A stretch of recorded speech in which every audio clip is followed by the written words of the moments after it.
Vamos pregar e vamos crescer. E à medida que isso vai crescendo, gera uma jactância pentecostal que diz basicamente o seguinte: sem este poder não vai. Aí começam os movimentos de proselitismo, de fazerem as igrejas históricas se pentecostalizarem. Aí foram os movimentos de renovação espiritual. Tudo isso em nome da bandeira de ter um coração quente e uma igreja crescendo, para pregar o evangelho, crescendo.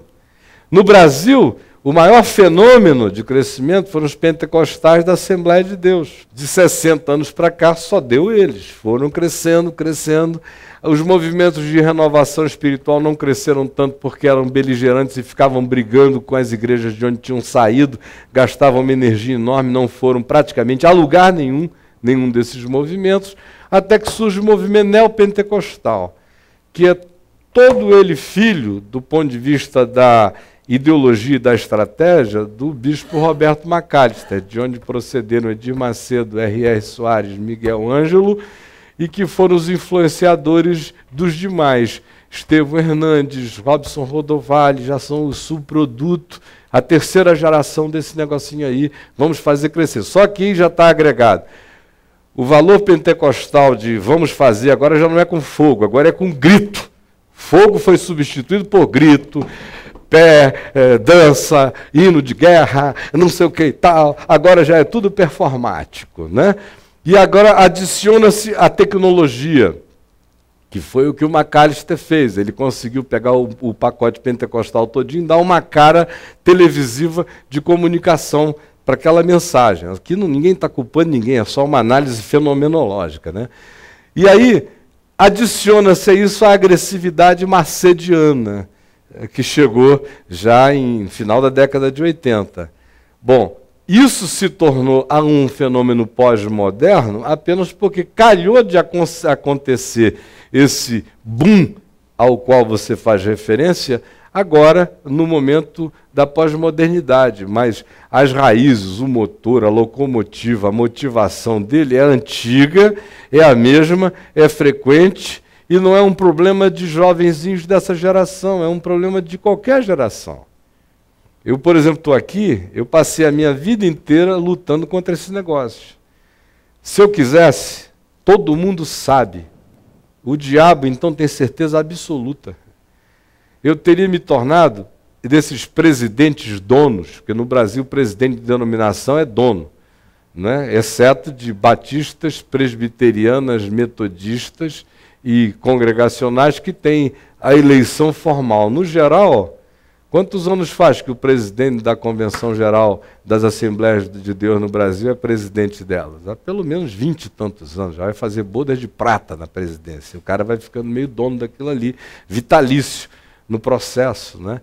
Então, quando você chega e você enxerga o que está acontecendo, você logo verifica que não é o tempo presente que gerou isto. Essa é uma coisa que está forte há muitos anos, há muito tempo.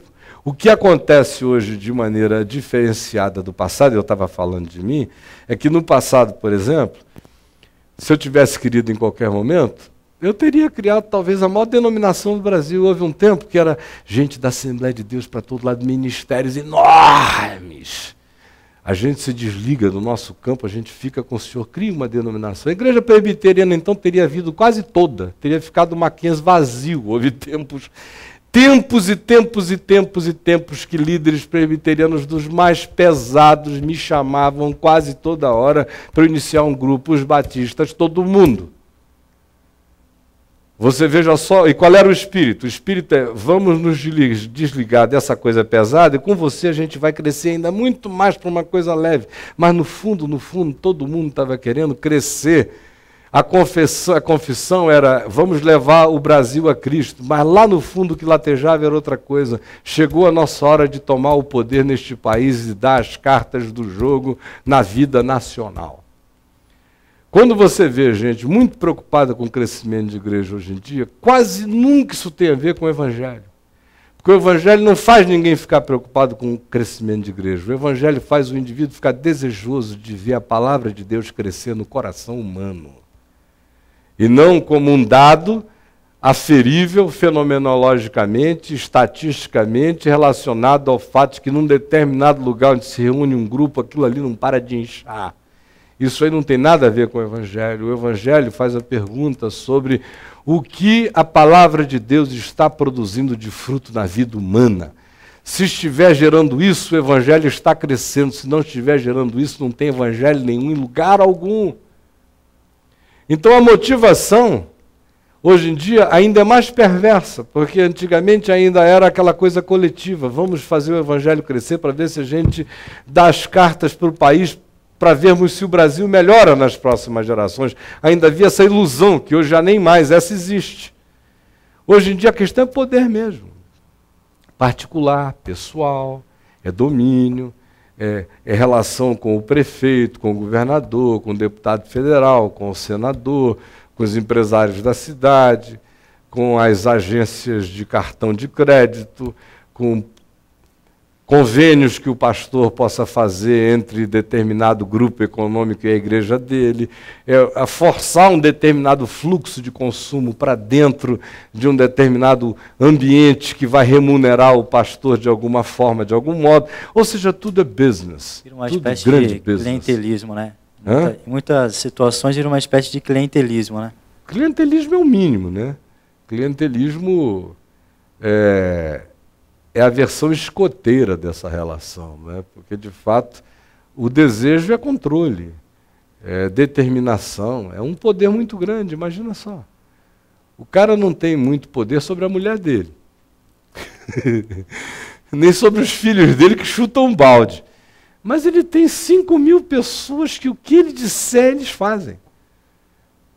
A mulher de todo mundo naquela igreja é mais submissa ao pastor do que ao marido, do que o filho de todo mundo leva mais o pastor a sério do que o pai.